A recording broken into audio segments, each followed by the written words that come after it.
Hunley has the whole monopoly. I don't know who that son of a bitch thinks he is. Welcome to Laid Back Law with your favorite lawyers from around the interwebs. No. Piers Morgan is doing the hide my boner lean. That's what he's doing. Look at him. I think this is actually the first time that a billionaire cut safety standards, and it was the billionaire themselves that died. And that's what made Poilievre's, I don't even know how to pronounce this guy's name. Poilievre. I'm board certified criminal trial law in Florida. I'm your man. Of course, you have to compensate me. Discussing the most pressing of topics every Friday at noon Eastern Time.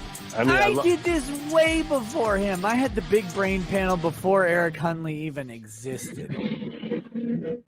All right, we are live, and there's Steve Gosney. I am the man. That was funny. I didn't know that clip was in there.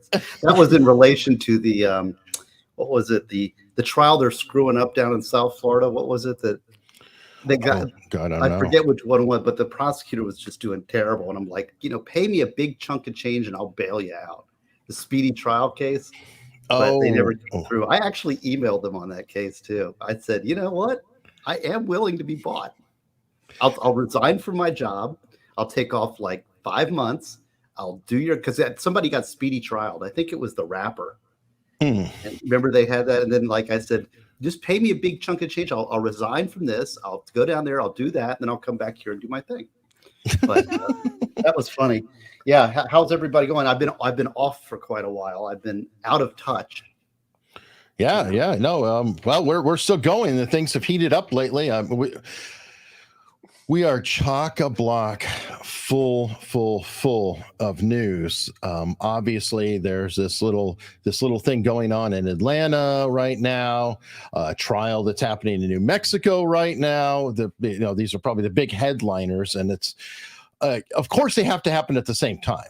There's been a sort of a desert of interesting things, and then suddenly you have the Rust trial finally going down. And Fani Willis having to pop her head up into something else at the same time. So to be contrary to everything that's reasonable, I did want to open with a different little story because I think it's important for a discussion. And that is about Trump is supposedly not going to be on the primary in Illinois. This judge, Tracy Porter, has deemed this fantastic jurist that Trump should not be on the ballot. Now, who is this fantastic, powerful jurist? What law is she? Obviously she's a superior court judge or circuit judge, or, somebody with some kind of power. Oh, wait a minute. She presides over minor traffic violations and Class A misdemeanor matters. So we have the former president of the United States, the top contender to the current president of the United States, being kept off of a ballot by a traffic court judge, it appears to me. So all you lawyers, help me understand how a low-level judge, and maybe she doesn't, but how can a low-level judge have this kind of power in today's world? Well, can I kick that one off because Please. Teed up. And this is something that I've been raising my flag about for a long time, but now the world is kind of seeing that, and it is the petty tyrannies that we have created, both in the judiciary and in our legal professions, our prosecutors' offices, in our administrative agencies. That basically they get these little fiefdoms and these powers and unchecked powers, and they can just rule by fiat, and they think they're God's gift to law, and they sit in their black robes and strike their pens and cause tremendous disruptions. It is an attack on our way of government, our way of life, and it's been festering below the surface and building momentum for many, many years. But when it's my clients who are the people that can't afford a lawyer, who are low, who are homeless, and who can't afford, nobody cares, right? And so it's like, oh, well, put them away, rock them up. And then all of a sudden now you've got this petty tyranny gets turned on the people, and people are like, where did the law go?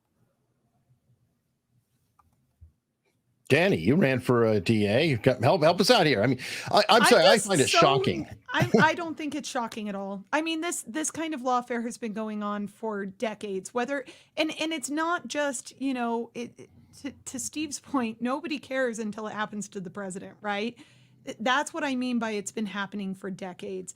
And we have the IRS, who refuses, and I go to agencies, I immediately jump to agencies because I feel like ALJs tend to say, well, if the agency allows for prosecution of these things, then we're going to allow them to do these things.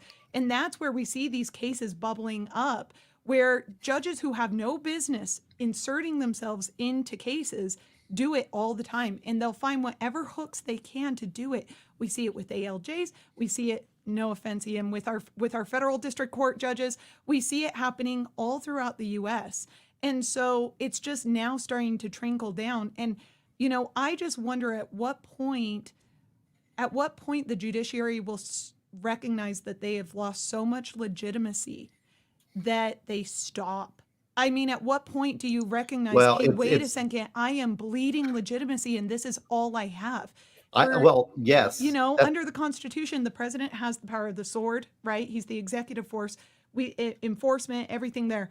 Under Congress, they have the power to spend. What power does the Supreme Court have and our entire judicial system have?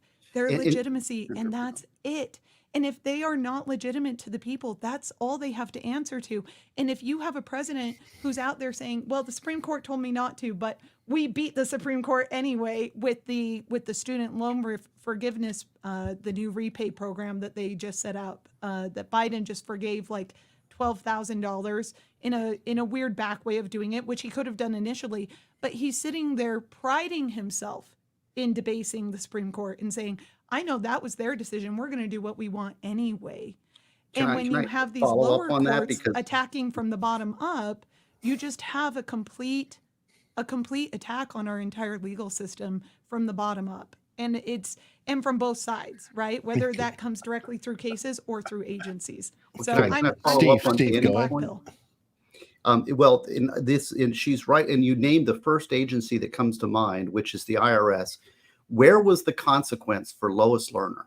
Lois Lerner specifically targeted conservative groups for special scrutiny, terrorized conservative political donors, and yet she sat there, looked up her nose down at Congress like this, retired, full benefits, no criminal sanctions, no civil sanctions, got away with it. So here's the fundamental core issue is we have progressed in our society where the people have lost faith. They've lost their fundamental core morality. That's the voter base now. And therefore they are projecting power into these systems. It's all about power. It's about friends. It's not about merit or ethical people. They instead put their buddies on. It becomes tribalism. And we now have the constitutional republic that was founded on a Judeo-Christian base and on checks and balances. There's no checks and balances on these things. The agencies are worked around it. We've created so many little fiefdoms that it's overwhelmed the system. And so therefore we're facing multiple failures on multiple fronts. And then when the people themselves are enabling that by their tribalism, we result in what we're seeing now, which is now fully expressed on the national stage for the world to see. I was thinking that too. Somebody brought up Jackson, and I was thinking that too. That are we getting to the state where you'll have to have a president who says, "Yeah, you made your decision. Let's see you enforce it." Ian, what do you think? Well, I actually have more hope. I think the Supreme Court's going to act in this case. I think they're going to make the decision that this the 14th Amendment and Section 3 is not applicable to the states. They can't use it to be able to disqualify a presidential candidate from office.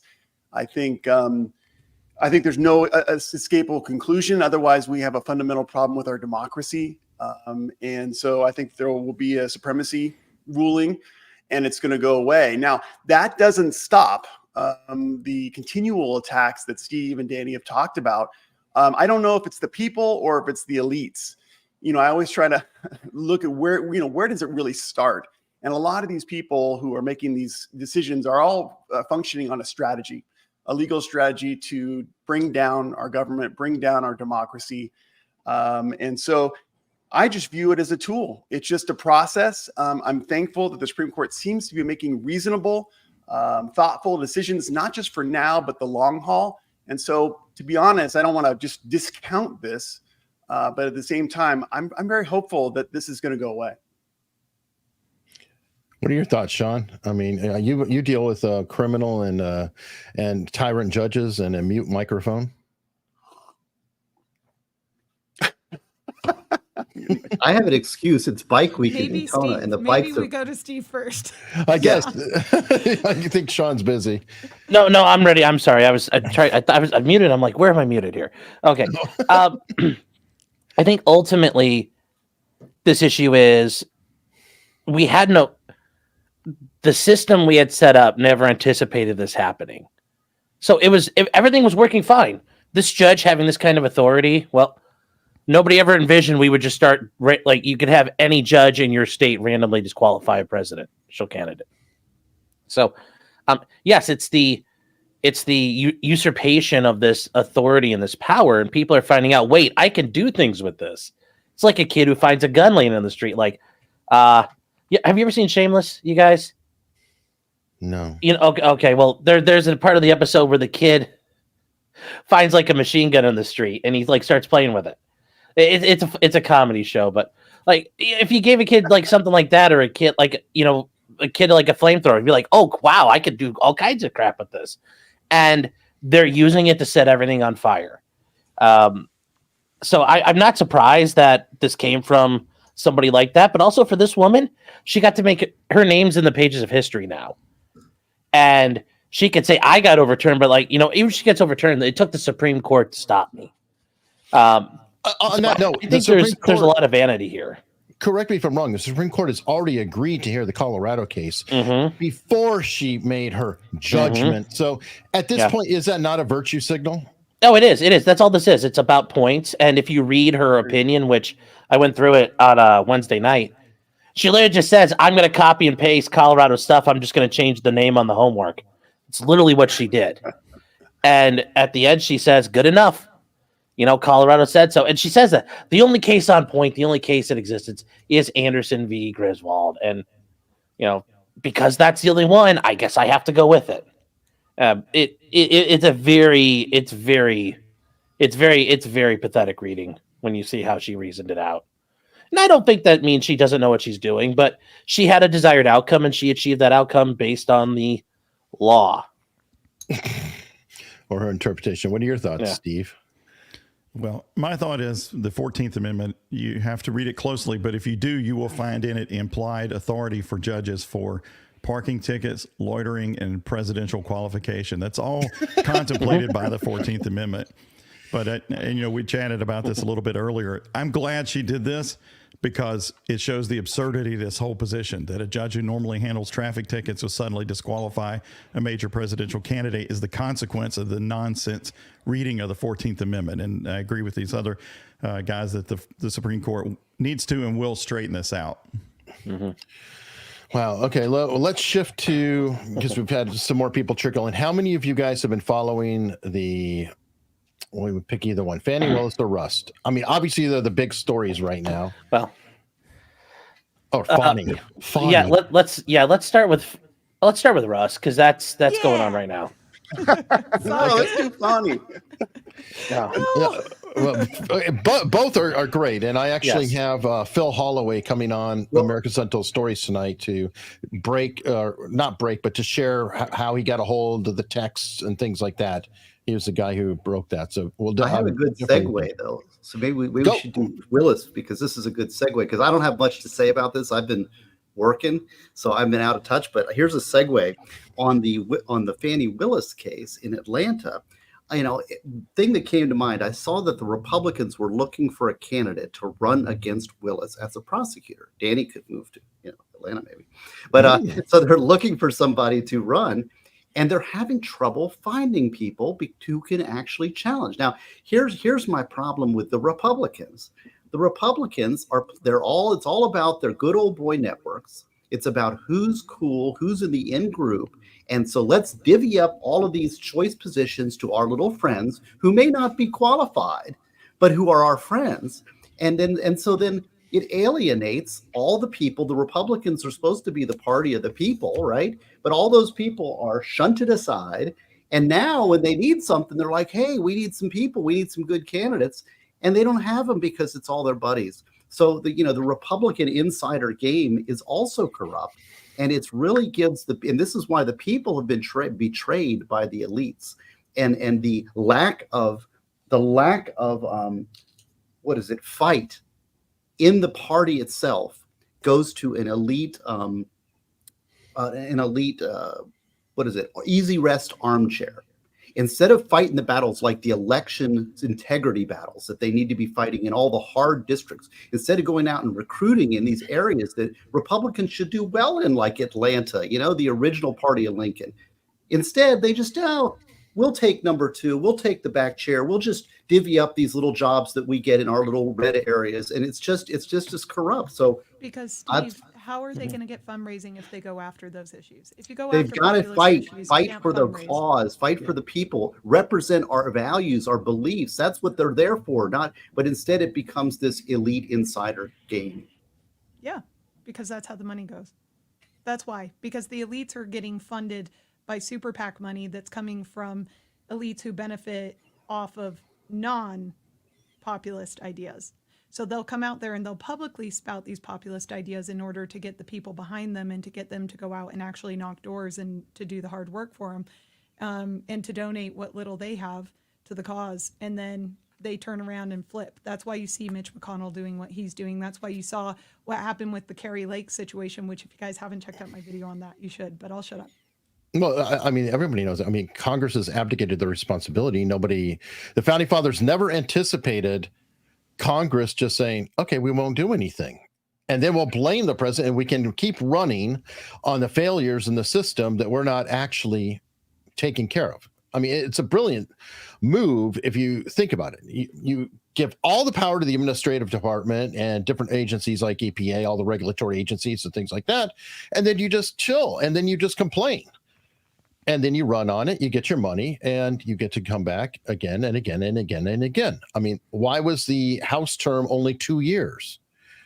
Because it was considered a hardship. It was almost like a compulsory service in a weird way. It's like, look, somebody from the community has to come up and represent the community, but it's going to take away from your farm, from whatever your livestock, taking care of your family, things like that. So we're only going to make it 2 years. Otherwise, it's a hardship. Nobody anticipated that they'd be a professional politician and just keep running until the end of time. But I don't know. So, Steve, have you been following Fancy Fani? Which one of us? I'm sorry. Wow, I forget. Yeah. Southern Steve. I caught some of That's it. not a good descriptor either. Well, that's true. We're the one with the accent. Florida doesn't count. We're not really South. Okay, fair enough. Yeah, I did watch some of it. I mean, I don't find the idea that they weren't having this relationship earlier credible. The whole thing is awful, and they should recuse themselves, but they won't do it. It's a nasty look, but that's the kind of people that are getting elected into these positions right now. I think it's terrible. Can I ask a question of the panel? Do you think that she can recuse herself now without suffering prosecutorial backlash and serious consequences? I feel like she's in too deep.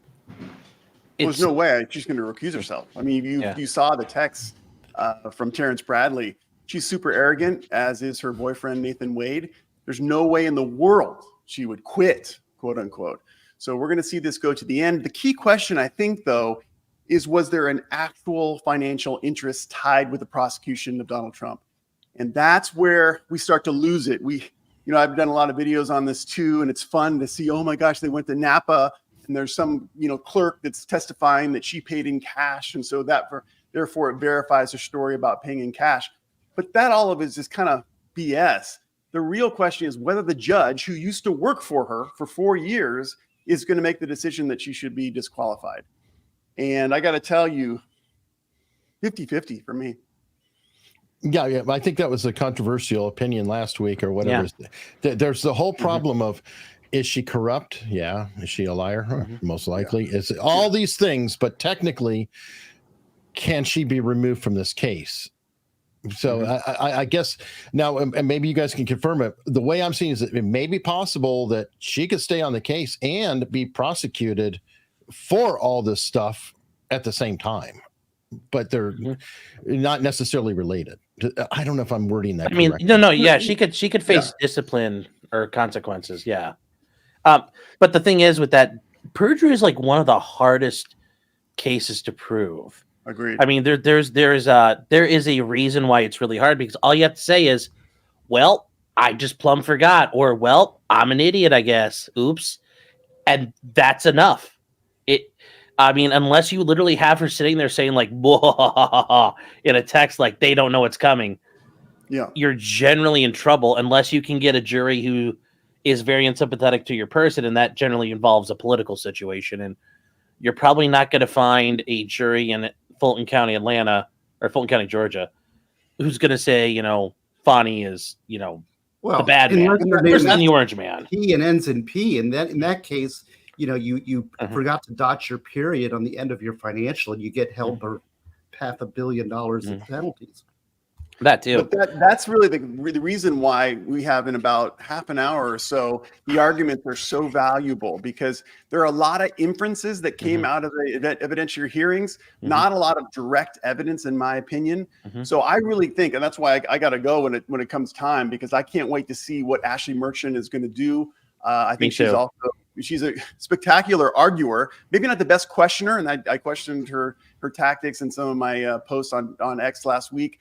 But regardless, I think she's going to be very compelling when it comes to that part. And if she can put together these inferences and put so much pressure on the judge, and I mean pressure by media pressure, because I think he's going to start feeling it. And he's thinking about his own political career in the future and what can he do with this? Is there going to be a book deal? All these different things. That if he can put that kind of pressure, or she can put that kind of pressure on him, then maybe we will get the result that we deserve, and that is a disqualification and dismissal of the indictment. If we do, however, just remember that indictment can be rebrought. So it's not something that's like forever. But I guess the battle on, if you're a Trump supporter, you're saying, listen, it's going to be delayed substantially until after the election, in which it may go away. So there is an issue about that. It may, if it is dismissed based on prosecutorial misconduct, there is an argument that there's double jeopardy would apply in that instance.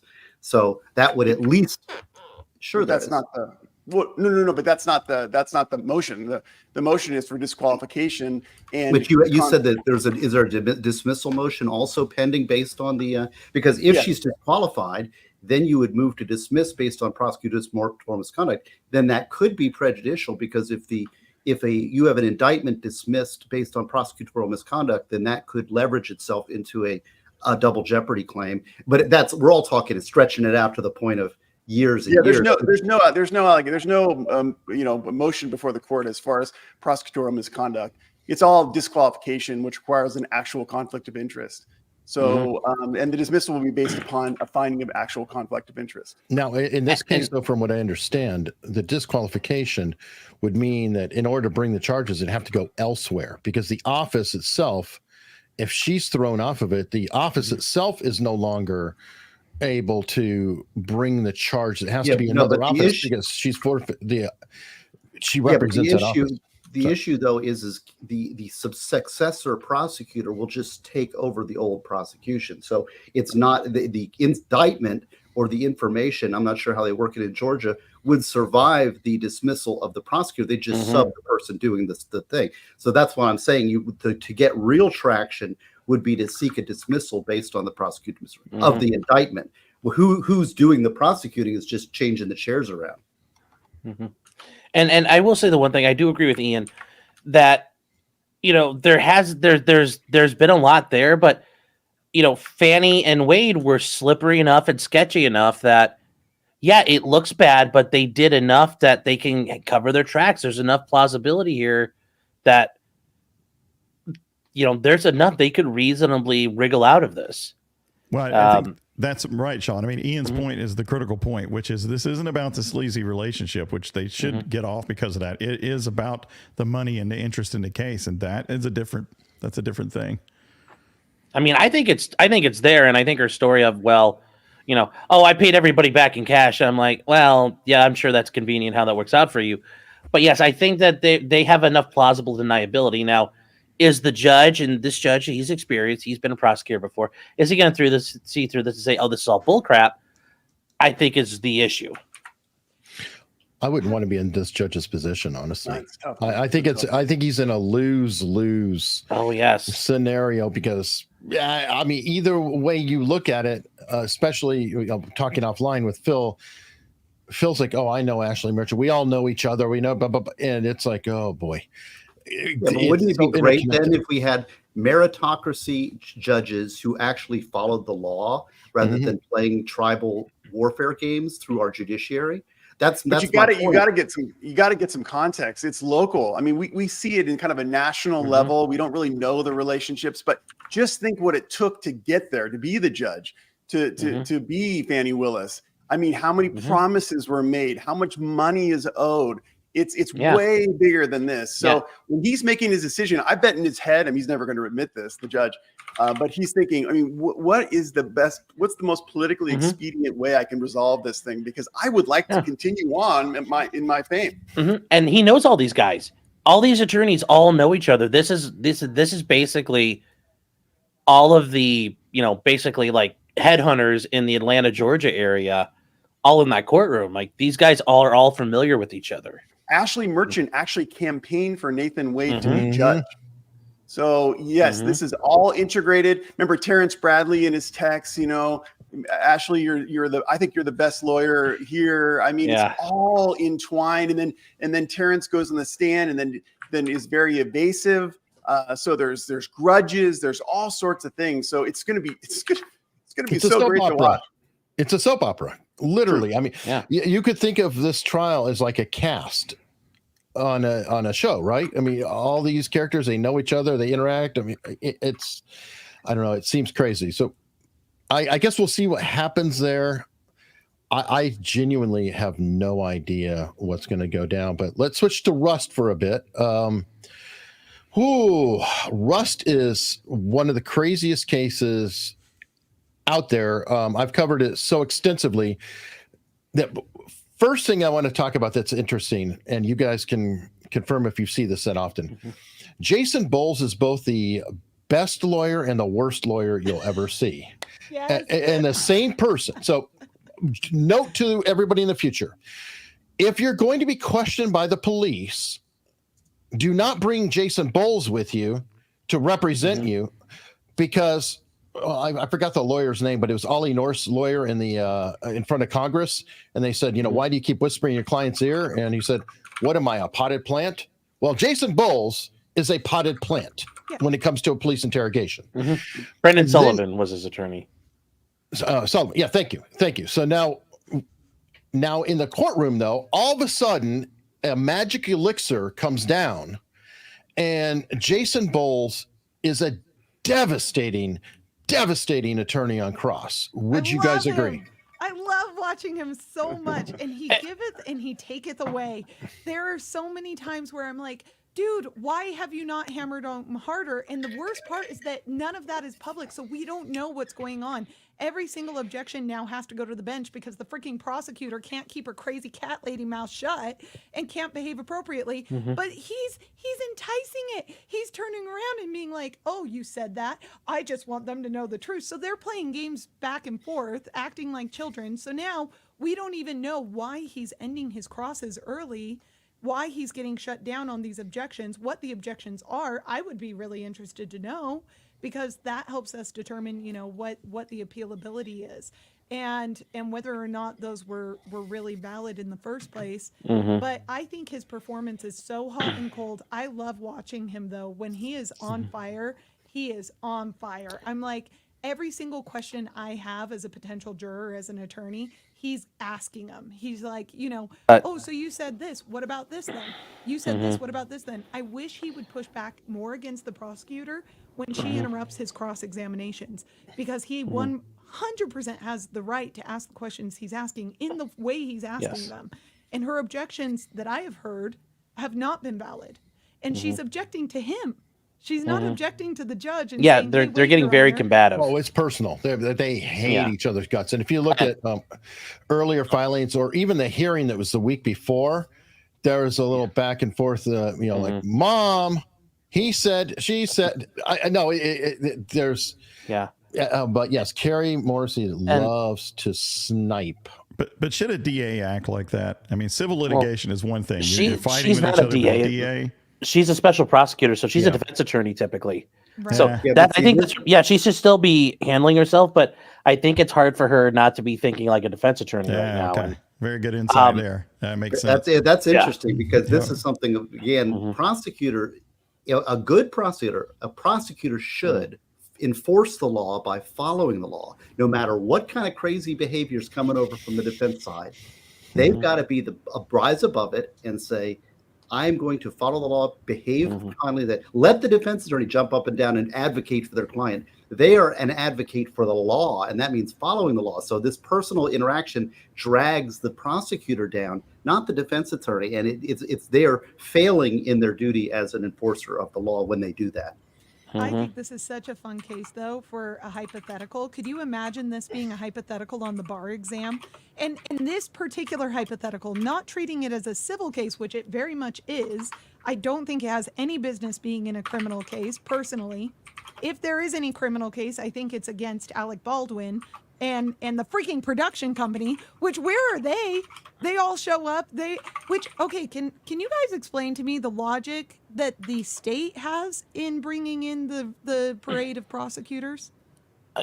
I think here's what's going to happen. Bowles did a great job of, especially I think with the detective, when he said, you found evidence, you learned there was evidence out there and you didn't go look for it. She's like, well, no, it's a month old. And she just was like, and it's like, I don't think she realized she stepped in a big hole. Like, you didn't bother to go looking. But the problem is, even with all of that, the prosecution has a great argument. Hannah Reid set up this entire world. She all of her failures, she created the landscape and the ecosystem for Alec Baldwin to shoot Helena Hutchins. So Alec Baldwin's got his own problem, but at the end of the day, people could have doctored the ammo because you weren't doing your job. Something else could have happened because you weren't doing your job in the remotely slightest appropriate professional fashion at all. But I mean, there's I don't think it's going to help though, because she could say, well, somebody else did something because you weren't doing your job. But yesterday with the expert witness that we had, he came in and testified that there was live rounds on his own set that he didn't even recognize were live, or the original armorer didn't until he caught it. And here's what he did. He said, I shut it all down. If something's sketchy, shut it down. He said, if things aren't going right, what do? I'll pack up my guns and walk. Like, he's like, you are the safety officer. It all comes down to you. But she doesn't own the guns. One, they're owned by Seth. That was testified to replete. Well, yeah, but she doesn't own any of those guns. That guy doesn't own the guns either, though. They all get rented out. So she can lock them up in the trailer and fine. Let Seth Kenny come and take them out. But Sarah has the key and she has the code and everything else. Fine. You let someone else do that. But she doesn't have the authority, and I don't think anyone else recognizes what authority she actually had and didn't have. So that's part of the problem. She was a part-time armorer. Which is ludicrous, by the way. The whole double job thing was everything just from that point to me blows it out of the water for the prosecution in a lot of ways. That dual job is devastating. The Pickle testimony was very enlightening. They literally just determined if a blank is used on a day, that's an armorer day. But if it's not used on another day, then that's not an armorer day. So, but they're still using the same firearm. So today, this firearm is a real firearm. Tomorrow, it's not. Bullshit. That is a recipe for disaster. Steve, I know you're a gun guy and everything else. Any kind of range. Is that, son-in-law, is that any way to handle the situation where you're literally saying that this Alec has that gun with him every scene or wherever he's wearing that gun? today it's not relevant. The armorer should always handle this weapon. Even if it's a day with no rounds in it, they should be handing it out saying, okay, here it is. I'm assigning it to you. Check it. It's empty. Here you go. My mind is boggled by that. The other Steve knows guns too, but I did listen to the expert, or at least a lot of what he had to say. That guy I thought was pretty balanced on direct and cross, knew what he was talking about, a lot of experience, the kind of person who you want and need for this. Because don't you get the feeling watching this trial that Hannah wanted to be involved in this, but she didn't have the gravity and the authority in the eyes of the people on that set, or the experience and backbone to shut something down, to do the right thing. So she may have tried to say that, and sometimes she did, watch out, you're in the field of fire, the firearm or whatever, but she wasn't going to shut it down. But it is still her responsibility.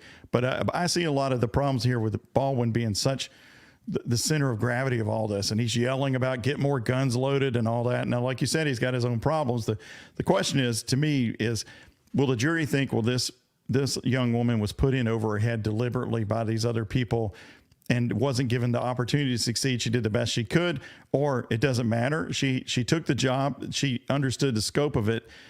At some point, you have to be the person to be in charge and say, well, we can't do it this way. Did she even have the depth of knowledge to do it? She certainly didn't have the experience, right? So I don't feel sorry for the defense here, but it is not all on her, right? If you'd had that guy who was on the stand as the expert, he was ex-police, he's done a lot of these films, I think you would have had a different outcome here, just even through some of the clips that the prosecution showed of how lax they were, like you're talking about, Eric, with guns pointed muzzle up towards somebody's head here and there, using a handgun as a pointer stick. No. Even Alec Baldwin saying, point that gun elsewhere. That made me cringe a lot watching that stuff.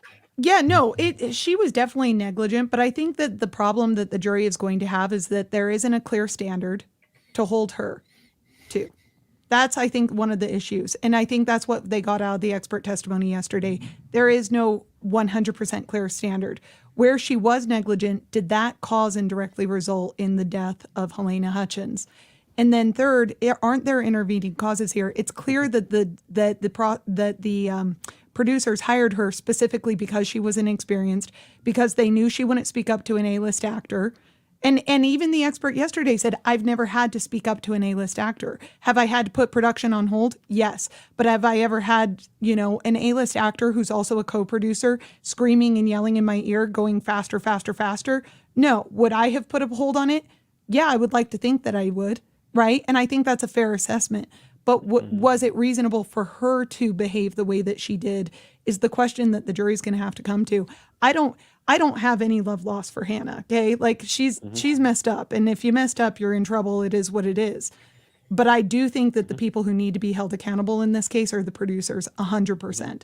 100%. So one of the things you see not in a film context, which I don't know anything about, but in other contexts, safety or quality will have an independent chain of command point, right? So the other local authority can't rule over that person. You have to have some, and did she have that? I mean, to me, it looked like Alec Baldwin was the end all be all on this, the ultimate decider of the pace and nature of the operations on that set. So I think she was crippled in that way, but it is, it's grown up time, and you took the job and you're getting paid for it, and you're walking around with the guns, you're looking at the ammo and all that stuff. You didn't do your job right. Mm-hmm.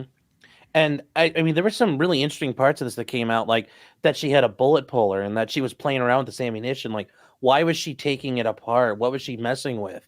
And I get it. She wanted that union card. She's like, sign my union paperwork. I really want to get in union, really want to get in union. Okay, great. Your qualifications can't just be, well, my dad. Because that literally sounds like your qualification. What's your qualification? I mean, it's not even, my dad mentored me. What does mentoring mean exactly to these people? Because even Sarah, I'm mentored by Seth. It's like, what exactly does mentoring mean in your world? Because it sounds like you guys just are bumbling idiots. And if that's not mentoring at the end of the day. Okay. Well, Sarah's was on this morning. Definitely want to get into Sarah because I have huge problems with that. And selective prosecution comes to mind. In my opinion, because I think there's quite literally a evidence tampering charge that could have been leveled against Sarah Zachary. Even in her testimony, And if we're talking about juries and reasonable doubt, and this is where my problems lie. I think Hannah did fail at her job. But when I hear about Sarah Zachary throwing away, now she threw away spent blanks. Okay. I understand that there's no more use for them, whatever. But throwing away dummies, why would you throw away a dummy? Especially if you are a prop house. And keep in mind, they had to get the 45 long Colts later because they did not have them. Seth had to go find and source them. So what, you're going to say now that we have the scene, we throw them away? There's something wrong with this, something very wrong, because even the gun belts, they came onto the set already loaded with dummies. Where did they come from? Another film. That tells me, which is only logical, that dummy rounds can be used in 50, 100,000 movies.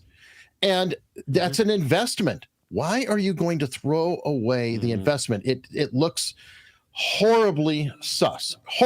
Now, if I'm on the jury and this is all that I'm seeing, I can't help but say, okay, there's a conspiracy. I think that Bowles did a great job on that. And then when you hear the prosecutor made a deal with her, then it's like, well, this is starting to look like, yeah, they're lining everybody up against one person. They want to get her. That's a very hard defense to make, though, because you really ultimately, as a defense attorney, you got to represent your client and defend your client.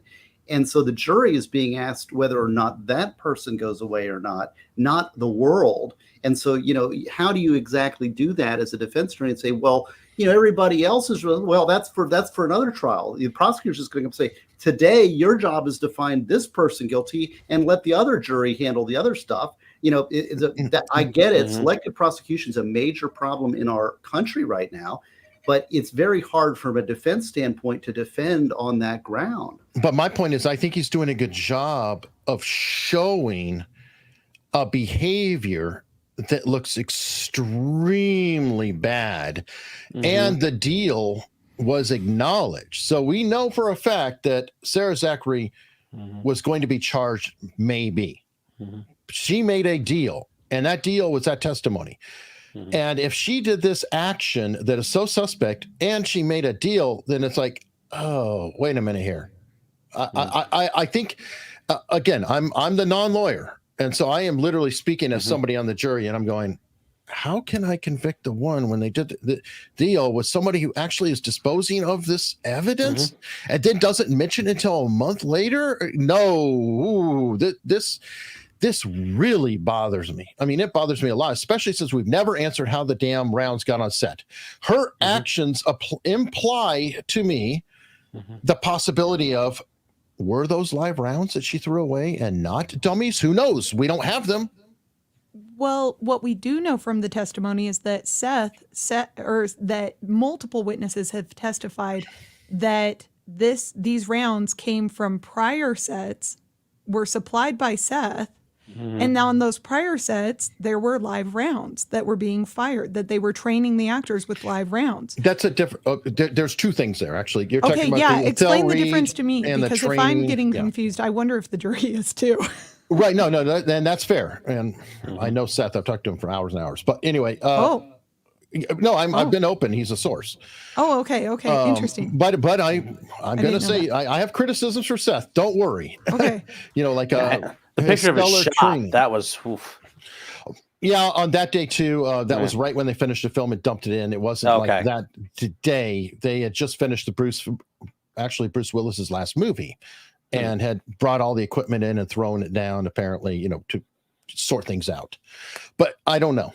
It still looked like garbage. Everything looked like garbage. I mean, the property cart was a mess. The shop is a mess. Everything looks haphazard. Where was I going with this? Okay, so the rounds. You're talking about the rounds. Those are rounds that Seth had with Hannah's stepfather, Thel Reed, on another set. Not for the movie, but they went to a range with the actors and trained them using those particular rounds. Now, from what I understand, those rounds are not the rounds. They don't match. They are live rounds, but they're not the live rounds. Nobody has answered the question of, Where did those 45 long Colts originate? Because they did the search warrant of Seth's PDQ headquarters, but they didn't tie the rounds to him. He also hasn't been charged. So, also, Eric, I do have a question for you too. With something I noticed when Dave Hall testified, he said that he saw Hannah give Alec the gun. Now, it's the way I've always understood the story was, and the narrative was that Dave Hall ran around saying, "It's a cold gun. Here you go, Alec. Have fun." And then Alec does his thing. So that was a surprise to me that he said that. But I guess he had already said that in an OSHA when he testified for the OSHA hearing last year.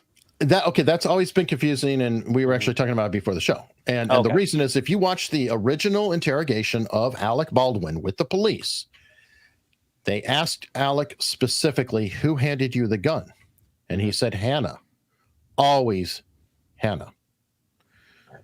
So that is, and I've complained about that in a lot of episodes. Why is it? And you have to admit, it is kind of weird. All the times that the guns have been handed to an actor on this set, that anybody's talked about that one time it was Dave Halls that handed it. Now, apparently a couple of grips have testified that Halls handed it. I haven't seen 100% of the testimony, so that's part of the problem. I watched chunks. But that's always been confusing to me as far as, did Dave Halls hand it, yes or no, on that. And I'm not sure what it was. It might have been like it was on the car, here, cold gun or something like that. I don't know exactly how that went down.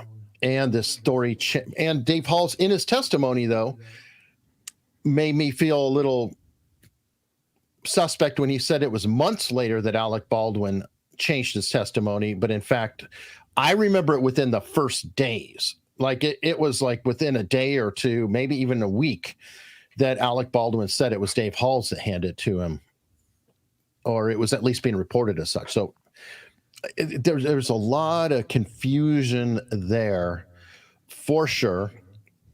Let me see what else on Halls. Anyway, but yeah, I don't know if that helps at all, Sean. It does. And that's why I was just really, the whole thing. I mean, there's just so much confusion about what occurred there. Yeah, like when I heard that, I had to pause it when I was watching the stream yesterday, and I was like, wait, what? What do you mean he, And then I went back through, and then I found the article about him testifying in front of OSHA, and it's like, oh wow, okay, I guess that's true then. But I was really like, I had to stop, and even my chat was really confused for a minute. We had to go look it up. So yeah, and as somebody pointed out, the COVID protocols had Hannah separated in the afternoon, but Hannah did give him the gun in the morning. Yeah. So everything. I mean, this is what I said before the show, because even if you listen to the medical examiner or whatever, I feel so terrible for Helena Hutchins, because I've never seen a more Rube Goldberg type of setup that is killing somebody. Because literally, I mean, if you think of every possible thing that happened to cause her death, it's just horrible, even to the point where the rescue workers intubated her incorrectly. I'm just going, this poor that's woman. Typical of complex systems, is you have a systematic failure. The space shuttle was like that. When the space shuttle first exploded, the O-rings froze. It wasn't one particular error. You have a very complex system where multiple things are interacting, and the mere fact of its complexity will result in failure. And so when you have confusion and chaos in something that requires a disciplined set of rules to be followed, and then you get multiple cascading failures that ultimately result in tragedy. So that's typical of these things, because especially in a negligence type situation, nobody wanted the space shuttle to explode. Nobody wanted this particular person to get hit by a bullet. But yet, because of the complexity of our society, errors happen. The question is whether that negligence is culpable negligence or simple negligence, what Dani was talking about, civil, or whether it's criminal. And that I think is the key defense in that's the issue within the case. There's no question it's negligent. Is it criminally negligent? And if it's spread out with so many other factors in the situation, I can't help but think that this is helping Hannah. I'm sorry. I'm just going. Maybe not a straight out acquittal, but I damn sure could see a jury hanging on this. What, I don't know if I got an answer. What was with the parade of producers? What do you guys think? Why did the state bring them in? I totally miss the value of having the state bring them in from a defense standpoint. Very helpful to have them come in, but I don't see like Gabrielle. Gabrielle is necessary. And the those guys that came in later yesterday. I don't know guys, right? Everything. I don't know. I think that's meant to leave Alec Baldwin hanging because these guys are like, I was in charge of getting the money together. I was in charge of getting this together, and then Alex going to be the one on set running the show. And here's you think that's prep for Alex? I think a little bit, yeah. Could be. I don't know, but it's the whole producer thing is a problem. It's a problem for Alec, but it's an industry problem as well. And the truth is that Alec Baldwin was not technically a producer, like an in-charge producer. He was a creative producer. And this happens all the time in Hollywood. I mean, if you don't believe me, please look at your favorite movie or show and notice that the actors' names come up as producer or even executive producer. And the term producer is such a wide definition. Like a line producer is very specific. There's an actual specific job, etc. The other producers, well, yeah, you're a producer. It's very vague as to what they do. And there's a large tradition where you have producers, like people running around the set, getting the money. Is that fine? Is your department good? Do you have this? Do you have that? Do we need more funds? Blah, blah, blah, blah, blah. And then you have an actor who is a producer. Well, because his name is an A-lister, people will put money in the movie. So therefore he's producing money just by being there and getting a credit. And I have a feeling in the Alex Baldwin trial, he is going to have to get some industry experts to sit there and go down and say, this is a producer, this is a producer, this is a producer, and have like a type of producer class. And I think that's going to be a nightmare for him in a lot of ways, because it's just too confusing, especially when his actions on the set are dictating the power. But then that's not, people will want to attribute to saying that's Alec Baldwin, the producer. That's freaking Alec Baldwin, the star. That's Alec Baldwin, the lead. Any lead actor has some swing on the set. That's just a fact. You have to please your stars on every set, and they're not necessarily acting in a producer role. They're acting in I'm the top person here. I'm the big name. You need to accommodate me. Any thoughts, Steve Southern? Well, I think, however, you've got to have a gun nerd on there who's the safety person who is willing to be the stick in the mud.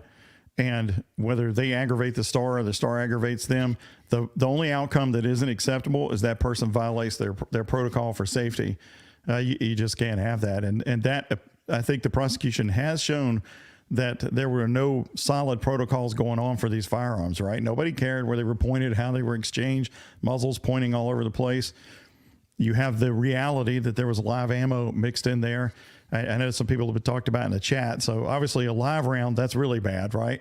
But a blank is bad too, right? Because it's going to, the primer's going to go off, it's going to explode powder, and you've got force in the barrel. And if there's anything in the barrel, it's going to come flying out of it. Ask Brendan Lee. Right. And plus, if you're close enough to it, you could be killed by something small that comes out of it, or just if you put it up to your head, it's pressure. So a blank is dangerous, but they're usually crimped. I don't know what they look like on this set. So you would eyeball see the difference. But a dummy round can look the same as a live round, right? That's why they put a hole in it, or they do it where you can shake it, because you may not have a good visual way to see otherwise. So it still is interesting to me. How in the hell did they didn't just float in from the air, right? Somebody mixed in somehow live rounds into the rounds that were brought onto the set. And they haven't proven that. That is like, I've been frustrated by the fact that I think the most important thing is the source of the live rounds out of everything else, because take any event that happened, and if there was no live round, we wouldn't be talking today. There's If also it was a there's blink, we also wouldn't be talking. part of the systematic failure, and in moving away from this particular case, but you're seeing, and I think somebody in the chat brought up Boeing, and the fact that when the Boeing people started getting control, which Boeing is an engineering company, it's a company that builds airplanes, and safety has to be paramount. But yet the marketing people take over, and it becomes, they move their headquarters to Chicago, and the engineers get vetoed over things because of marketing considerations. You get error. And I think that that's kind of what you're seeing here, a similar thing. It's kind of an odd analogy, but it's related, is that if you said superstars on the set, and you've got who are you? Well, I'm the person here in charge of safety. That's primary. That's my role. And then they get vetoed by others around that have other interests, competing interests other than safety. And then that results in tragedy. I'm wondering, and for speaking in terms of an industry change, I wonder if there could be tripwire regulations, if you will, like certain things in the military, on the range, or whatever. If this happens, it doesn't matter who you are. It doesn't matter if you're a 4-star general or you're private. Automatically, it goes into lockdown.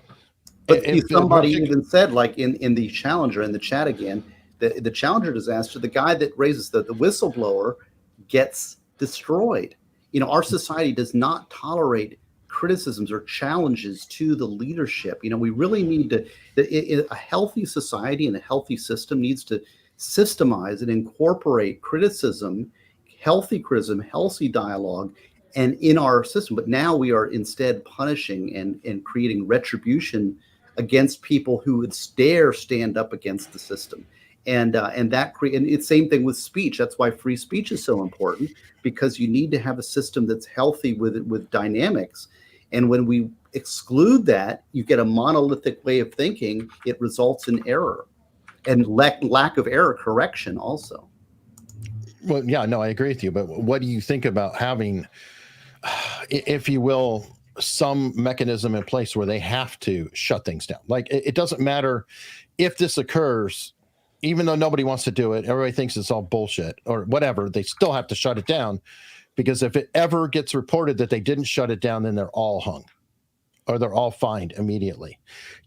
Does that make sense? Some sort of a mechanism like that, to where then a low-powered employee like Hannah, I think by all accounts, people don't think she didn't have the gravitas or the power or respect from others to shut it down, like, say, an ex-cop, military type, or, somebody's a lot of years more naturally has that.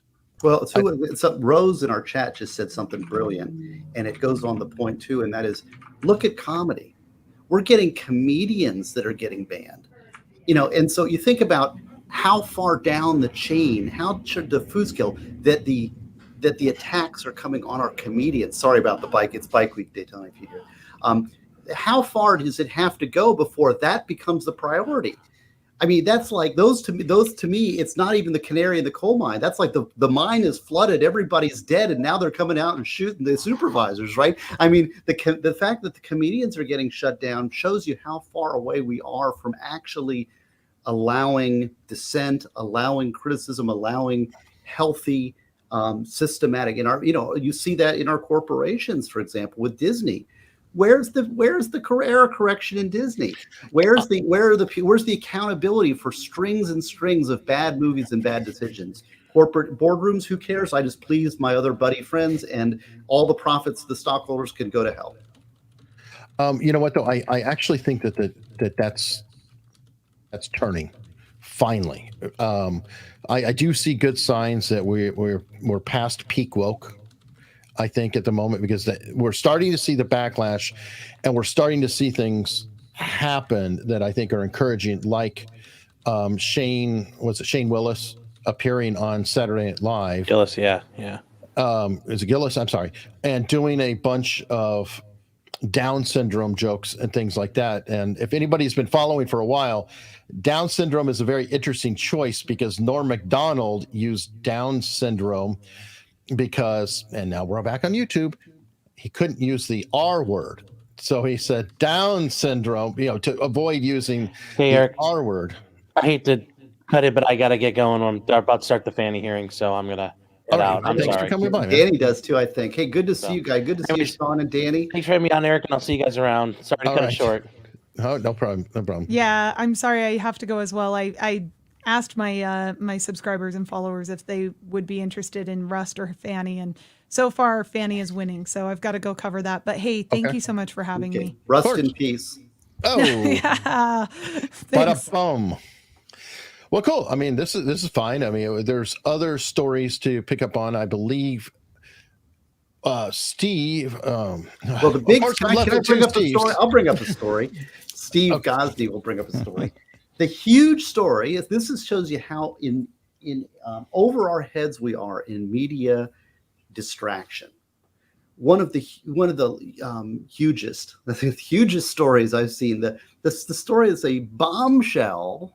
As they use that word, because we've just been so is the fact that the Obama administration ordered the Five Eyes, the intelligence agencies of foreign countries, to spy on his political opponents, and that just kind of gets it's just another thing. And we are, like I said, we are so far gone. I'm being pretty cynical today, I guess, but I'm just saying that I'm just observing what I'm seeing. If you had said that 10, 15 years ago, that the president of the United States orders his and foreign intelligence agencies to conduct spying operations on his political opponents, that's like, what world are we? We're not in a republic. We're not in a free country. We are in some sort of weird amalgam of law that grinds people up on the bottom, and now it's grinding people up that are on the outside, and grinding people up that are in rural areas. Who is our society serving right now? I'll help you with that, Steve. Swap Obama with Trump and then see what their reaction would be. Swap Obama with Bush and see what the reaction would be. Let's be honest. There would be a mass outcry, mass investigations. I guarantee it would cover the front pages of every newspaper for a while. Correct me if I'm wrong. So, Steve, son-in-law. Well, it would, but I doubt they could accomplish what Obama did there, because the state moves in a way that it wants to, right? And so if Obama's elected and what he wants to do is what these guys are predisposed to do, they'll do it. Well, and echoing Steve's southern-in-law is Richard Nixon was impeached.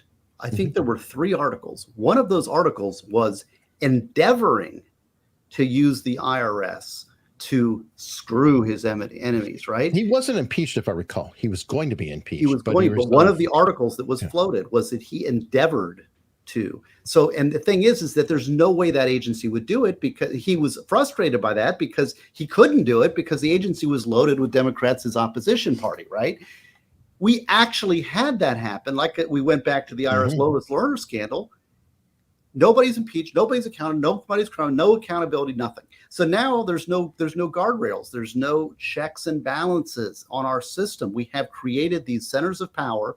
So now, if it's in the deep state, the insiders' wheelhouse of these big cities, big governments, big agencies, to target their enemies from their redoubts behind their walls of ivory tower snootery, then we're taking the bullets here in the hinterlands. Agree. Agree. Steve, son-in-law, Sarah Boone. It's been a while. I guess there's an update on that. So please, first off, tell us what's going on. Who Sarah Boone is. Very brief thing. She's the one with the suitcase, right? Yeah. Somehow she and her significant other, or it turned out to be insignificant other, is the way the relationship evolved. He ended up in a suitcase as part of some interaction that they had. And ultimately, she wouldn't help him out of it. And she videoed herself taunting him as he told her that he couldn't breathe, and he died. So she's charged with second-degree murder. So it can be extreme indifference, reckless. It's not necessarily intentional, which was a flaw in her programming when she was talking to the police, because she seemed to think as long as it wasn't intentional, she could skate. Anyway, the big saga is not only that strange story, but how many attorneys she's gone through, which is, I think, at least half of the Florida bar, although not Steve so far, from what I've seen on the docket, appearing in the case. But she has a new lawyer, the billionth to be appointed to a case, and her last name is, in a very Saul Goodman sense, is Cashman, which is a good philosophy to have if you're any kind of attorney working out in the private sector. But this attorney is on the ball, and she was filing things even over the weekend on Sunday, showing up on the docket there on the electronic filing in Florida. So she's gotten a new psychologist, or money for a new psychologist for Sarah at $200 an hour to explore the battered partner / woman syndrome, which is Sarah's truth that she wants to get out there, that this is some kind of mechanism for self-defense, right? Because that's how it would be relevant, that you felt reasonably due to this syndrome that this was the only way you could escape the situation. This was okay to take this action at this time. Now, to me, that's laughable. Because I'm sure that a person who is such a dire threat to you will volunteer to be inside of a suitcase and souped up. And even if they were, and you tricked them into it, if that's what you did to get away from this dangerous person, do you go upstairs and go to sleep? Which is what she did do.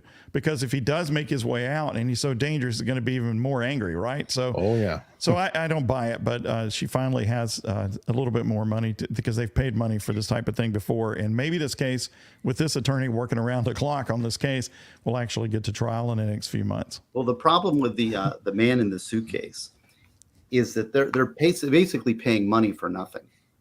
So you have money for nothing, but their checks are free.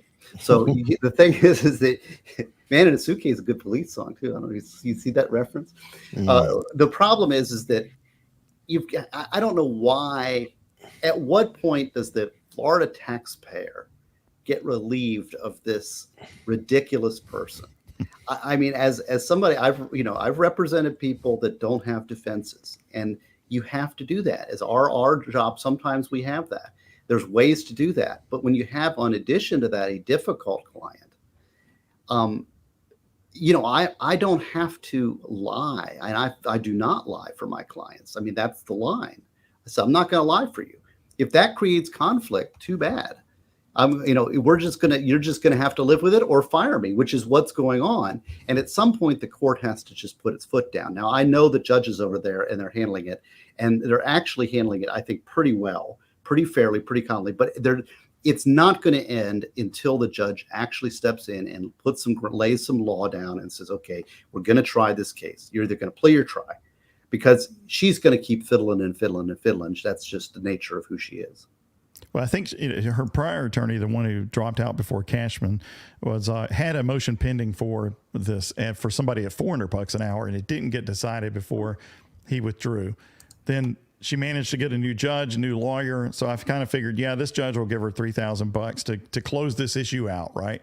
Here's your one last chance to find somebody who either will or won't support your theory that you want to. But what's interesting to me, Stephen, you probably know more about it. Well, I'm sure you know more about it than I do, is how she chooses to employ this expert. So if the expert just comes onto the stand to talk about the syndrome, that's one thing. But if the expert interviews Sarah and uses specific facts gained from talking with her to then tie that to the syndrome, I think the state has a right to have an expert interview her as well. So I wonder how she'll square that depending on what this person does. I think that's the state of the law. Yeah, there's a lot of delicacies that go on with these expert witnesses and what you want them to say and how you want them to say it. We have a big thing right now when we have an expert who we want to opine, we don't have them write a report because those things are disclosable. There's a lot of kind of very tricky intricacies that our top-notch trial attorneys handle. I do the appeals generally, and discovery issues are not as good as I used to be. But yeah, so there's a lot of tricky stuff. So finding an expert that just talks about these things, see, and that's what she's probably going to want, that's probably what she's going to get. And she's probably already got that. There's going to be tons of experts who will just say, here's the standard. The problem is then there's what you're saying. The next step up of the law is for an expert to say, okay, yes, here's the standard. And here is why she is not guilty because of this standard is not met. She's not getting that. My intuition and the way I hear the way things are going, she's not getting that. And that's why she's not happy. And so But it's funny. In this case, I'm if it comes to trial, I'm going to look to I'll be, parachuting in on the OnlyFans murder trial and the Sarah Boone case, because the Sarah Boone case, I used to cover Orlando with our appellate, but we just traded Orlando for Jacksonville. So I know all the parties over there, but I don't know but I'm no longer involved, so I can actually comment on it. So you should stream it for sure then. MLS gave me a credential, but then he pulled the parachute before they got it to trial. I know, right? I retired unofficially. But you still have the media pass is still good for those Orlando courts, right? You got another year or so. Yeah, it's good for a year. Yeah. So no, that's interesting that this is like the never-ending case, Sarah Boone is. It just needs to go to trial. And I don't, like you said, Steve, I don't think she's going to ever get an expert that's going to say that she meets these, qualifications for this justification. That's really going to be up to her attorney to try to argue. We'll see how good he does at the end of the day. There is a mechanism by which the state can demand speedy trial. And I haven't looked at it in a while because when I was a prosecutor, I used to set it up. I never got to do it as a prosecutor, but the way I remember the old rule, and it may still be there, if you objected 3 times in a row, then the state could demand speedy. So there's a mechanism for that under the rule. Speedy trial is a disaster. You want to check this baby out. See that chart right there? Mm-hmm. This is Florida's speedy trial rule. Look at this thing. Here's our that is the speedy trial rule in Florida. So are you saying it's nice? You're saying it's a speed-ish trial? It's absolutely useless. It's absolutely useless is what I'm saying. It's only good for forcing a trial. You don't get discharged through speedy trial. You get to force your trial, and that's what needs to be done here. The judge needs to enforce it. Because otherwise it'll just go on forever. Her churning experts and lawyers until cows come home. All right. Well, let's shift to one last case, or I don't know who's covering, but I personally feel for her, but Catherine Herridge is being held in contempt for not revealing a source. I don't know if you guys are aware of it, but I had a run-in with Carrie Morrissey, shall we say, for the same thing. I would not reveal a source to her. So I'm particularly sensitive about the idea of being held in contempt of court. And I guess she's being held in civil contempt. What is civil contempt? Is there civil versus criminal? Help me out. I don't know what all that means. Well, yeah. Maybe we frame the case a little bit, because normally when you think of the reporter is going to be put in jail or fined or whatever for a source, you feel like, well, this is the government trying to find out a source so the government can stomp this person out. Not saying that's maybe not the case here, but my understanding of the posture of this case is it's actually somebody who has sued the government for allegedly giving them a hard time, and they want the information from the reporter to substantiate their claim against the government. So that's a little bit different in terms of the case, how the case is set up than the paradigm that you might think of. But so what the judge is saying, well, this is civil contempt. I'm just going to fine you money. I don't think there's any threat of jail or whatever, because there's due process stuff if you get into criminal contempt. But it's touchy to punish a reporter for not turning over information, but it does happen. She's being fined $800 a day, as I understand it to be, for every day she doesn't reveal the source of the information. Presumably the source is a government official of some sort, which is like Southern Law Steve said, it's very different from what you typically see. You typically see the government trying to force that information. So that's very unusual. But yeah, civil contempt at the end of the day is there's no risk of being locked up, essentially. But yes, no sir. Due process rights. Okay, so you can't get locked up. You're right. So you just will lose your house, every possession you have. Right. I guess be homeless. It's no problem. We're just going to take everything you have and kick you out and take yourself. Oh, but it's not criminal. We have that. And again, we're talking about coming from the bottom up. All right. We have something called a sex offender commitment program. So you get convicted of a sex crime in Florida, right? And you get 20 years in prison. All right. Well, who cares about them? They're just a bunch of sick pedophiles, right? So they get put away for 20 years. And then when they get out, so they serve their term and they're out, right? Oh, no. No, now we have a civil program, which is like a Baker Act. And we put people in the civil program, lock them up. And now the only difference is now they get to wear their own clothes and their shoes and they have to watch TV. But they're still locked up. They have no freedom. They have no life. But it's civil. It's not criminal. And so, but they say it's, oh, well, who cares about them? They're those bad people, right?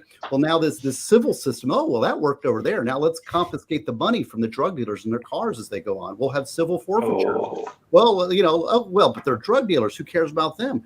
Well, then let's go ahead and have civil fines and let's destroy people. We have like my cost of incarceration case, which is I've got my cert petition filed with the U.S. Supreme Court right now on the cost of incarceration, charge $50 a day for people sitting in jail. So my guy got 22 years in prison. He's got $400,000 fine, more than his lifetime expected earnings. Oh, but it's civil. It's not criminal. So the Constitution doesn't apply. It's like we create so many exceptions. Then we look around and say, well, hey, where's that Constitution that I'm missing? Because, hey, what happened? You can't bankrupt yourself out of it either, can you? Right. I'm asking. Well, you generally can't, especially with a willful disregard of a court order. That would be kind of hard to bankruptcy yourself out of it. The other thing is that by keeping it civil, you don't get the right to a court-appointed attorney. You don't get the right to essentially have. I believe you would have the right to an evidentiary hearing, but not a court-appointed attorney. So you have to pay for all of that out of your pocket. I don't know the extent of the case and how much of a hearing was actually held. Looks like this is a federal court as well. So all of that would apply because it's generally U.S. constitutional rights that are passed down, but only in the context of a criminal charge, not a civil contempt proceeding. But I don't know. I'm really interested. I like the free press idea. I don't like the idea of charging members of the press with crimes or sanctioning them if they don't give up their sources. I'm wondering what the court's justification was about for essentially ordering her to give up her source. Is it because it's a government entity potentially that was the source, and therefore it's somehow not protected? I don't do enough of that. Actually, really curious. Southern law explained it. That was really a good context that you placed it in, because the Constitution protects us against governments. So when you have private actors, you don't have the same engagement. For example, a lot of there's so many ways to go with this, but like a lot of times we'll deal with that with admissions to jail cell operatives, right? So you got somebody who's in the jail cell and they'll talk to the guy. Well, unless that person was actually under the control and directed by law enforcement, those people don't have the same, it's not a cop doing the questioning. If you're making admissions to your buddy on the street, that's not the government actor. So the Constitution is applying. Same thing. And that's why a lot of these internet companies are getting away with censorships and stuff, because, it's a private company, right? And why they should be considered utilities, because they are quasi-governmental in action. But yet they say, oh, no, we're private when we want to be private, when we don't want to get sued, but we're public when we want this over here. So they kind of want it both ways. But there is this distinction that the Constitution restricts government power. And so that's why the academia, media, corporate complex triangle that we have is outside, it's extra constitutional, and it's developed and has broken a lot of the checks and balances that we used to have. So to understand, normally civil contempt is the court's trying to get you to do something, comply, right? And a criminal contempt is going to punish you for something you did. And it may feel the same to you if it's happening to you, but that's kind of the orientation of those two things. And then the process involved for those can be different. But I haven't read the case, but my understanding of this is that the plaintiff in this case, the individual, is saying she needs this information to show that employees of the federal government leaked information inappropriately in order to cause this abuse of her. I don't know whether she's telling the truth or not, or if she's right or not, but she's trying to actually show in theory that the federal government wrongfully acted, right, by getting this information, saying that they leaked to Heritage in order to cause her problems. Now, I agree. I'm all about protecting the press and stuff like that. And it's a balance thing here. And, my balance might be more towards the press. The judge said, well, there's a role here in having fair litigation that is the other side of the balance on freedom of the press. And in this case, this person needs this information to pursue their claim against the federal government. So it is twisted a little different than what you might normally see. Yeah, and I hate the idea of the government relying on the very freedoms that they try to impede constantly. You know what? I think the Fed should step up and pay her fines, because they're the ones that are being protected by her voluntarily withholding that information. Like, she could reveal it. She doesn't have to. There's no law that says that she can't reveal it. She's doing it as an ethical thing. And on their good graces, or I mean, on her good graces, they're being protected. They should step up and pay the bill. Well, now, when you're saying it's she doesn't have to, it's like, you're right. She could just be known as a reporter who burns her sources and destroy her entire livelihood, because that journalistic integrity and protecting your sources, I mean, that's one of the few things that they can actually offer. If she does that, she puts herself at risk. From then forward, nobody will reveal information to her. But that's not the argument that I'm placing for the government to pick up her bill. The argument that I'm placing for the government to pick up her bill is simply that, well, there could be two standards. If the source is a government agency, I'm going to treat it a little bit differently as a reporter. I don't know. I'm just saying the government should pay. I'm okay with that too, but I mean, I personally, I have huge problems, no matter who her source is, if they're in the government or out of the government.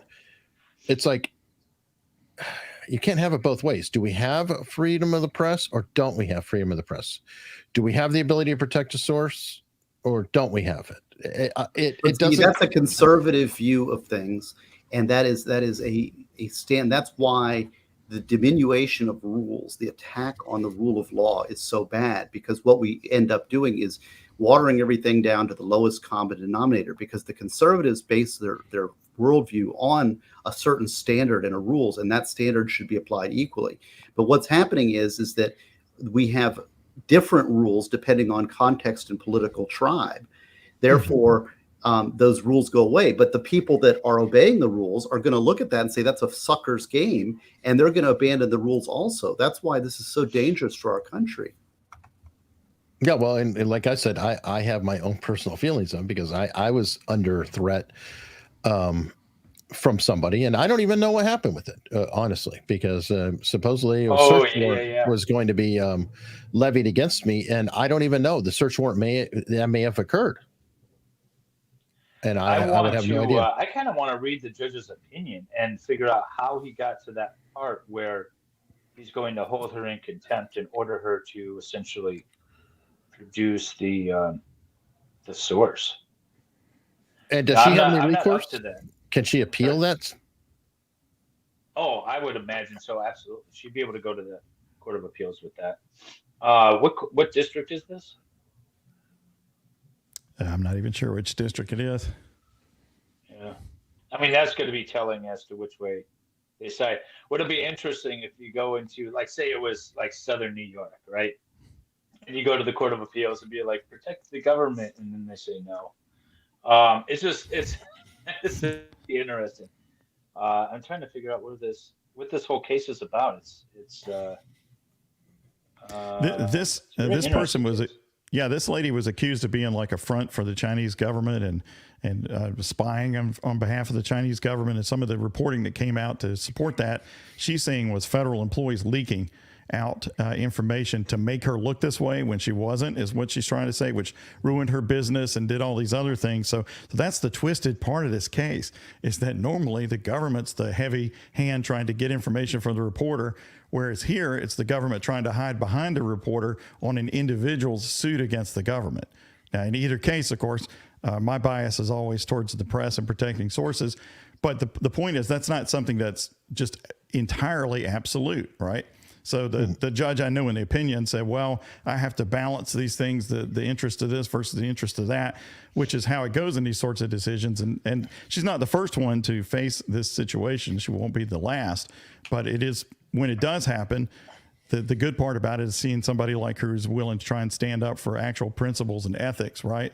Mm-hmm. Because Heritage has been involved in criticizing the federal government, was on the Biden case and things like that. Yet here she's suffering a punishment to try and protect federal sources that were allegedly tainting this individual, because either way it operates, she's trying to operate under a set of principles. And that's what you want to see, I think. Yes. And let's be honest, sources are sources. Half of a reporter's sources are going to be cops, disgruntled employees. I'm very sure, like, okay, here's an example. If you have a mayor's office that's doing something corrupt, right? A member of that mayor's office leaks that information to the reporter who breaks the story.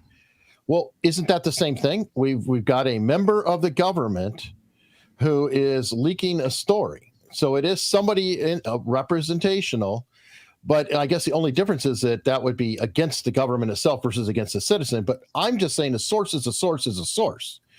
Again, maybe my mindset is just too narrow, but no, I don't think so. But I think it's really a question of who's trying to get the information. Because like right now, the federal DOJ has internal guidance for their prosecutors on the limits that they want the government to respect for going after information from reporters, which is not necessarily the extent of the law. Sometimes you feel like they've gone past that, but in theory, they've tried to pull that back some. But this is a private person trying to get this information from the reporter using the power of the court to do it rather than the government trying to do it. Right, which I do sympathize. But I want to read this opinion because I've got an excerpt from it, and it sounds like the judge's reasoning is because I'm the judge. Oh, why not? So he says in Thursday's order, the judge acknowledged that his decision will have implications on the free press. The court does not reach this result lightly. I recognize the paramount importance of the free press in our society as a critical role that confidential sources play in the work of investigative journalists like Heritage. Yet the court also has its own role to play in upholding the law and safeguard judicial authority. You see that's like the whole but. Anytime you see the word but, everything prior to the but, just throw it away. It's just bullshit. And everything after the but is the message. The last three words, safeguarding judicial authority, which means that he issued the subpoena. I told her you to produce it, and she refused. So now we need to safeguard judicial authority. That's his justification. There you go. Because I'm the judge and I said so. Yeah, I really hope it stops because, I mean, the implications, no matter the reason, I think are profound. And, I mean, what, reporters will no longer be able to protect whistleblowers? They won't be able to protect sources? I mean, that could completely decimate the fourth estate, if you will. Yeah. I mean, it's not a bad road. It's not a good road to go down, I was trying to say. It's a bad road to go down. I just find it so ironic that it's the government that's being protected in this particular suit. And I want to see it go all the way through and hope that they remember it in the future. I'm glad to know that the DOJ does have some internal policies that they utilize. I didn't know that. It would be nice if other law enforcement agencies did the same. I know there was that case where that newspaper, mom and pop newspaper, was like raided and shut down, and they were charged and whatever for doing literally nothing but saying, "Hey, you guys might have a situation here." Oh, with the judge who had the DUIs and yeah. Oh, I remember. Yeah, that was a disaster. I think that some states do have statutes for this because again, what we're talking about is the court issues a subpoena. They expect you to respond to it and comply with it unless you can show them why under the law you don't have to. And so I think some states do have some limits for that for the state proceedings. And then the federal government has their own internal guidelines for themselves to not push the envelope like they had done in the past. But, this is different because I think this is a civil claim by somebody against the government. And so here it sets in the middle. So it's interesting. But I agree. My tie situation goes to the press here, not even if that hurts you a little bit in your civil litigation. All right. Well, I'm going to wrap things up. There's so much going on right now. I know half the audience has jumped off, half the panel's jumped off. There's Fani Willis, there's Rust, and a million other things probably happening that are. And the Dune 2 movie has been released today, so I'm going to go see that tonight. I'm going to be opening night at IMAX. It's supposed to be good, and IMAX is the way to see it, baby. For sure. Well, especially if you can get a real IMAX. because they have IMAX and then they have the actual original IMAX with the giant screen that you can't find as easily. But so outside of watching Dune, Steve Gosney, what do you have going on? Well, tomorrow night, which is Saturday night from 8 p.m. Eastern Standard Time to midnight, I will having my pre-release party for my upcoming novel. And it is called Death Penalty Desires, Passion, Lust, and Murder. And it is a full novel involving a crime, a mystery, a death penalty, a bit of passion, a little bit of lust, a little bondage and submission, and as well as a murder mystery. 50 Shades of Gosney. That's grounded in reality. So I'm doing pre-orders on hardcovers, and I'll discuss. I'll talk all about it. You can hear all about it. SteveGosney.com. You can go there, but I'll be on Rumble and YouTube tomorrow night, 8 p.m. Eastern Standard Time to midnight, and we're going to have a big party. We're going to drink and be merry and talk about the upcoming novel. All right, Dave, it's been a minute. Yeah, actually, I have a stream tomorrow night. I'll be competing with Steve Gosney tomorrow night, 9 p.m. Eastern. I have a Lego Law, Life, and Libation stream with Sean, Potentially Criminal, and Valhalla Awaits. We have these streams once or twice a month where we interview other YouTubers or people that we find interesting, while at the same time building Legos and having a few drinks. So it's a great stream, and come check it out. Steve did one. Steve Gosney did one. Yes, and Valhalla bailed on me to do the Lego stream. So yes, we are actually competing for his Valhalla-like attentions. All right, and we're on to Steve Southern Law. And by the way, we have two Steves on the panel, and both of you are guitarists. I don't know if you knew that. Although I'm more of a bass player, I would defer to my guitar playing friend to the below. I will be the supporting actor here. Okay, and guitarist is stretching it. Person with guitars. But okay. But at any rate, tomorrow I've got a video coming out. If anybody wants to watch it, the Richard Allen case, and it's sure to infuriate you because the idea is they think they know the people who did the crime, not their client. They're going to want to say that in court. Can they just do it? What's the legal test for that? What's the standard to be able to point your finger directly at someone else? And the part that's infuriating is rather than having a conclusion first and reasoning toward the other direction is look at the law, then try and apply the facts of what the defense has said so far and say, yeah, do you think they'll be able to put that in court or not? So that's what that video will be. Direct connection for third-party culpability. All right. Well, we don't have good logic here to cut off at any point. So that kind of slows things down at the end. What I have coming up later today, if you're Americans Untold Stories fan. EricHunley, what do we have? What do you have upcoming? What do you have to promote? Again, later today, America's Untold Stories, we will have Phil Holloway on. He is the one who obtained the text messages and broke them to Megyn Kelly and other people to catch up on the Fani Willis. Obviously, we'll be talking about Rust, and more Rust. And there's about 5,000 stories. I'm wondering if we're going to have to, I keep wondering if we need to do another show in the week because our Fridays are getting longer and longer and longer and longer as the stories pile up and pile up. But a lot's going on. So it looks like we're out of the season of news drought into just pure mania. And if you guys like this kind of show, here every Friday at noon Eastern time, even if there are trials going on. So I hope to see you. Consider subscribing if you like it. I'll see you next week.